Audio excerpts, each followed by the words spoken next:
La série Montréal-Pittsburgh se poursuit avec le troisième affrontement disputé au Centre Bell. Et bien ici, la formation de Dan Basman sera privée des services de Bill Guérin qui ne peut disputer la rencontre de ce soir. Et du côté du tricolore, eh bien Glenn Metropolite est réintégré à la formation, tandis que Ben Maxwell lui va regarder la rencontre des Gradins.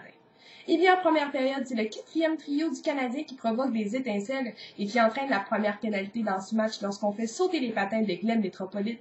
Et bien, en avantage numérique, le Canadien est nettement plus convaincant qu'il l'est à l'habitude, car on maintient les Pingouins dans leur territoire pendant le 2 minutes complet, mais c'est Marc-André Fleury qui fait la différence, stoppant coup sur coup Brian Giunta et Michael Camilleri. Et bien ensuite, au tour de Maxime Lapierre d'être envoyé au cachot, lui qui a fait de l'obstruction envers Marc-André Fleury.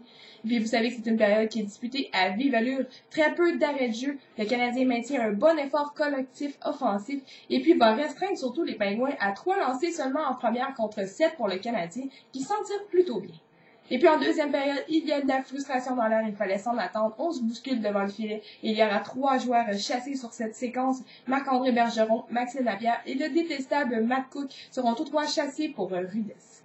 Et bien ensuite, alors qu'on a tout laissé passer du côté des officiels en deuxième période, on chasse Al Gill qui a supposément accroché Sidney Crosby qui n'a pas cessé de chialer tout au long du match, mais tout de même c'est un jeu de puissance offert aux Pingouins qui ne servira officiellement à rien, mais finalement tout de même les Pingouins vont avoir dominé cette période, une période à l'inverse de la première où le Canadien aurait été frustré et sera justement chassé pour cette raison en toute fin de deuxième période.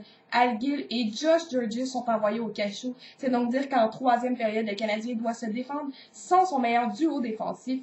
Et puis évidemment, Sidney Crosby en profite, se poste devant le filet d'Yaroslav Halak afin de lui voiler la vue. Et puis Evgeny Malkin décoche un lancer qui passe entre les jambières du gardien de but slovaque et c'est 1-0 en faveur des Pingouins. Et bien ensuite, il y a une pénalité appelée aux Pingouins, une chance en or pour le Canadien de niveler la marque, mais finalement, après avoir pris un temps d'arrêt, c'est encore une fois Marc-André Fleury qui va sauver la situation du côté des Pingouins en faisant 2 arrêts clés et ainsi en retirant notre gardien de but en toute fin de troisième période. Pascal Dupuis va compléter la soirée de travail des Pingouins en marquant le but d'assurance, un deuxième dans un filet désert.